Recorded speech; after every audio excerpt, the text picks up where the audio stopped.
របៀបប្រើប្រាស់ font setting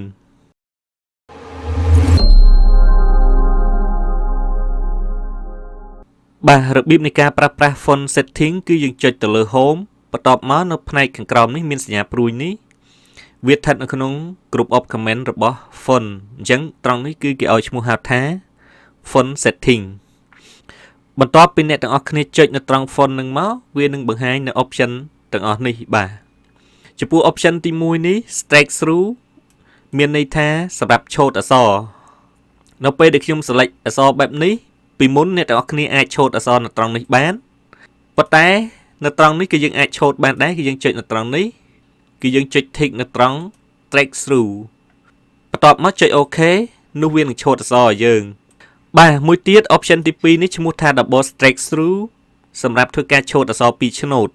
អ្នកទាំងអស់គ្នាអាចធ្វើការឆូតអក្សរនៅត្រង់នេះបានតែមួយឆ្នោតទេបើអ្នកទាំងអស់គ្នាចង់ឆូតអក្សរ2ឆ្នោតអ្នកទាំងអស់គ្នាទៅចុចត្រង់នេះហើយយើងយកជម្រើសទី2មក double strike through គឺសម្រាប់ឆូតអក្សរ2ឆ្នោតចុច OK មកបាទយើងនឹងបានបែបនេះ superscript នេះមានន័យថាស្វ័យគុណសម្រាប់ធ្វើការ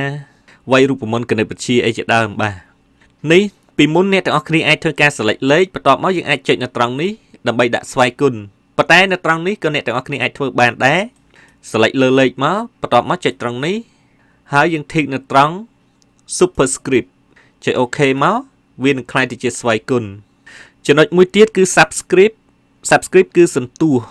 យើងប្រើសម្រាប់ធ្វើការកំណត់រូបមន្តគីមីបាទដូចដែលបង្ហាញនេះឥឡូវឧទាហរណ៍នៅត្រង់នេះពីមុនអ្នកទាំងអស់គ្នា select លេខមកអ្នកទាំងអស់គ្នាអាចចុចនៅត្រង់នេះបានអ្នកទាំងអស់គ្នាឥឡូវនេះក៏អាចចុចនៅត្រង់នេះបានដែរដោយ tick យកនៅត្រង់ subscript រួចចុច OK បាទយើងនឹងធ្វើបានដូចគ្នាចំណុចមួយទៀត small caps សម្រាប់ធ្វើការកំណត់អក្សរធំប៉ុន្តែវារាងទាបបន្តិចឧទាហរណ៍នៅត្រង់នេះនៅដើមប្រយោគគឺវាតែងតែកំណត់ដោយអក្សរធំបន្ទាប់មកអក្សរធម្មតាគឺវាអក្សរតូចប៉ុន្តែនៅពេលយើងកំណត់ small cap ទៅអក្សរទាំងអស់គឺវាក្លាយជាអក្សរធំប៉ុន្តែវាទាបជាងអក្សរខាងដើមនេះ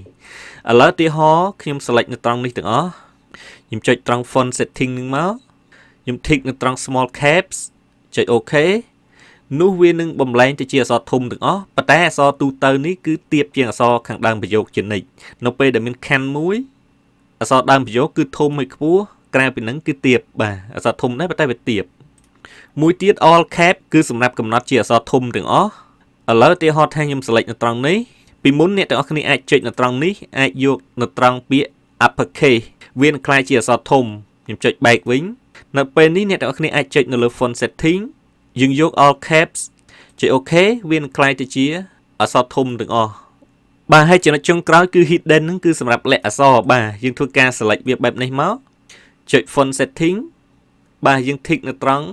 hidden ហ្នឹងមកដោះ tick លើចោលអូខេ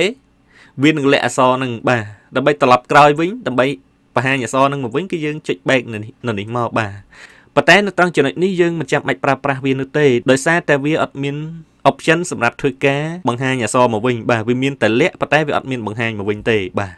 នៅក្នុងមេរៀននេះគឺមានតែប៉ុណ្្នឹងទេសូមអរគុណចំពោះការតាមដានទស្សនានៅវីដេអូ clip មួយនេះ